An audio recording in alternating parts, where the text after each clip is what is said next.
Bonjour à tous, j'espère que vous allez bien. On se retrouve aujourd'hui pour créer des stickers avec donc ce papier-là qui est un set de vinyle imprimable et imperméable holographique, donc blanc et holographique, et du coup on va également utiliser la fonction créer un stickers du Design Space.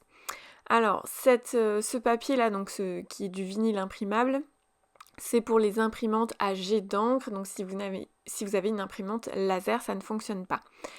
Je vous montre ce qu'il y a à l'intérieur du kit. Donc il y a de quoi faire 5 pages. Donc j'avoue que c'est pas beaucoup, j'aurais aimé qu'ils augmentent un peu les quantités. Mais voilà, il y a 5 pages comme ça, donc qui est du papier holographique. Et en fait, derrière, vous voyez bien, donc c'est marqué vinyle stratifié. Et il y a une petite bordure, donc là j'essaye de vous montrer qu'il y a une petite bordure qu'on peut enlever pour justement la pose de ce papier holographique. Donc c'est transparent holographique. Ça, c'est ce qui va aller dans l'imprimante. Derrière, c'est reconnaissable parce qu'il y a un quadrillage avec marqué Cricut de couleur vert. Et en fait, voilà, on va imprimer de ce côté-là.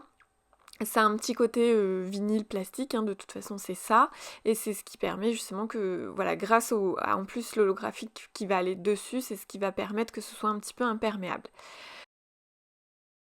On se retrouve dans le Design Space. Sur la droite, j'ai déjà 6 stickers de près, mais je vais en recommencer un avec vous pour montrer comment j'ai fait. Donc vous allez voir, on va utiliser donc la fonction stickers. Donc cette image, je suis allée la chercher puisque c'est une image que j'ai créée avec l'aide de Canva et d'un logo prêt pour mon association, donc qui est la Rencontre Body Painting France. Voilà, donc j'ai créé ça sur Canva, j'ai importé l'image complète et puis vous allez voir, donc dans forme, je prends le cercle. En haut, je viens sélectionner pour que ça se transforme en guide. Et en fait, je vais pouvoir, le fait que ce soit juste un contour rose et transparent au centre, ça va me permettre de visualiser à quoi pourrait ressembler mon stickers une fois découpé. Donc voilà, ça permet de le centrer, si vous souhaitez que le logo soit plus petit, d'agrandir le cercle, etc. etc. Voilà, vous placez grâce à ce guide, en fait, vous pouvez vraiment mieux visualiser la chose. Une fois que c'est fait, je reviens sur ma découpe basique. Ce qui va... alors il y a eu un léger petit bug, voilà. Ça se retransforme du coup en forme grise. Et là, je sélectionne les deux images, donc le cercle plus mon image qui est normalement une image en print and cut. Puis je fais couper. Je vais enlever les parties qui sont plus nécessaires, donc le rond gris ainsi que la partie qui vient de se découper. Et voilà, j'ai le rond avec ce qui m'intéresse à l'intérieur, c'est-à-dire le logo. Alors je vous fais un petit zoom, ce sera plus lisible et parce que là on commence le plus intéressant. Donc on clique sur créer un stickers. Il y a découpe pleine chair, découpe mi-chair. Donc en fonction du résultat que vous souhaitez obtenir, il faudra choisir l'un ou l'autre. Moi je choisis découpe mi-chair. Puis là je veux, donc là il y a, ça va être découpé mi-chair, mais je veux une bordure pour que le sticker soit plus facilement décollable. Donc je sélectionne découpe pleine chair avec bordure. Je clique après sur appliquer et puis voilà, mon sticker il est prêt. Donc après vous pouvez bien évidemment lui donner la mesure souhaitée. Donc là moi pour cet exemple j'ai fait des stickers de 8 cm par 8 cm. Alors avant de passer à la création, donc là j'ai redézoomé, je retire le sticker que je viens de faire avec vous puisque les 6 qui sont déjà à l'écran sont suffisants. Je sélectionne, donc là j'ai bien ma Maker 3, vous pouvez le faire avec la Joy Extra ou avec l'Explorer également. Donc je clique sur créer. Donc voilà, j'atterris sur cette page-là qui est du coup normalement le résultat de ma future impression puis découpe. Donc là j'ai bien 6 logos. On me demande souvent si on peut retirer les angles noirs. Non, puisque ça fait partie du calibrage pour que la machine puisse découper au bon endroit. Donc non, on ne peut pas retirer les angles noirs. Je clique sur envoyer à l'impression, je retire le fond perdu, puis voilà, je demande à utiliser le dialogue du système, donc c'est par rapport à l'imprimante, voilà. Donc je clique après sur imprimer, et en fait ça va ouvrir une fenêtre, souvent elle peut être également cachée derrière le Design Space, et voilà, ça ouvre cette fenêtre-là. Donc je vais faire un petit zoom également pour que vous puissiez mieux voir ce que je vais faire. Donc voilà, je vais dans Printer Option, Print Setting, et puis là je touche pas au type de papier, je laisse tel quel. Par contre, je touche à la qualité d'impression qui est actuellement normale et je viens la mettre à la plus haute qui est Quality. Voilà, je clique sur OK. Et donc là j'ai redézoomé puisqu'il n'y a plus besoin de lire. Et puis je vais envoyer à l'imprimante. Pour information, j'ai une Epson EcoTank. Je crois que c'est la 28. Voilà, c'est la 2812 que j'ai. Donc là je sélectionne mon matériau. Ici donc c'est du printable waterproof sticker set white holographique avec mon super accent anglais. Et dans pression de la découpe mi-chair, je mets plus parce que j'ai déjà fait des tests avant et j'ai vu qu'il manquait légèrement de la pression, mais vraiment pas grand chose. Mais du coup voilà, je mets plus dans pression de la découpe mi-chair, pour le reste c'est ok. Je passe à l'impression, donc mon EcoTank est en train d'imprimer. Alors c'est légèrement accéléré, hein.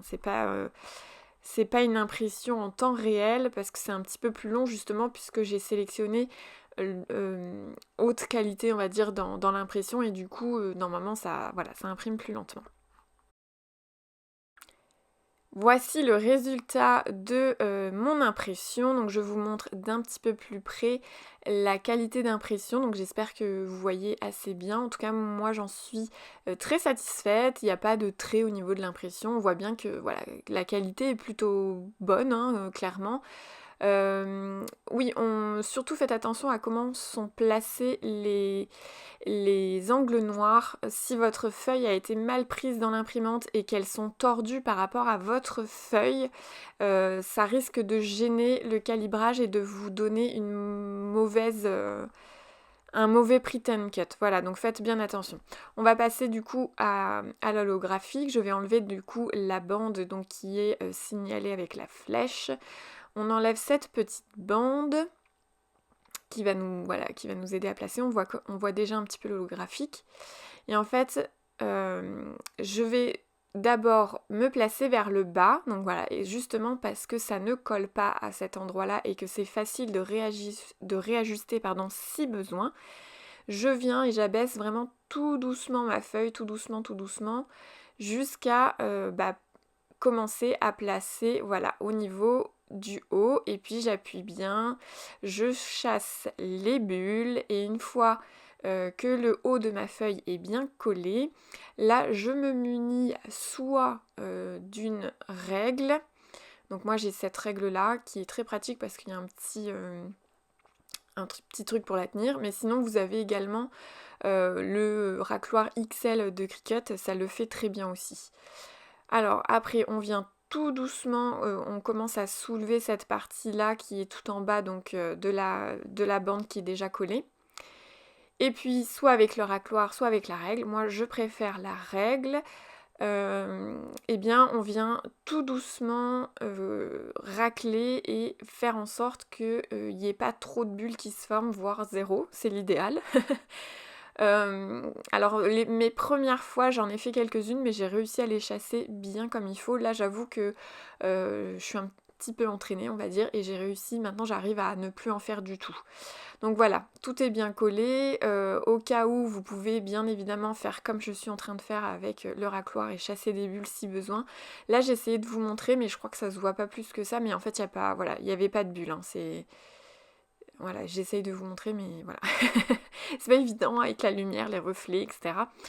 Mais du coup voilà, ça s'est très bien collé. Donc ça, avec cette bande en haut, franchement je trouve que le collage il est quand même assez facile.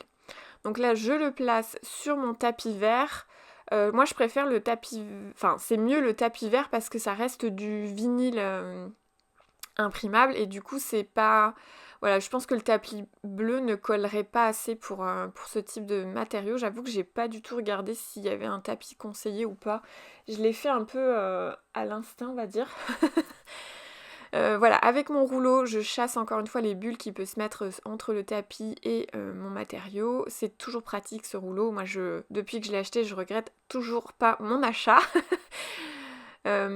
Et je vais commencer donc la découpe. Mais d'abord, bien évidemment, la machine va procéder au calibrage, c'est-à-dire qu'elle va venir scanner les petits angles noirs de chaque côté. Donc c'est vrai que c'est une étape qui prend du temps, mais elle est très importante puisque c'est ce qui permet de garantir une bonne découpe. Si jamais vous n'avez jamais fait de print and cut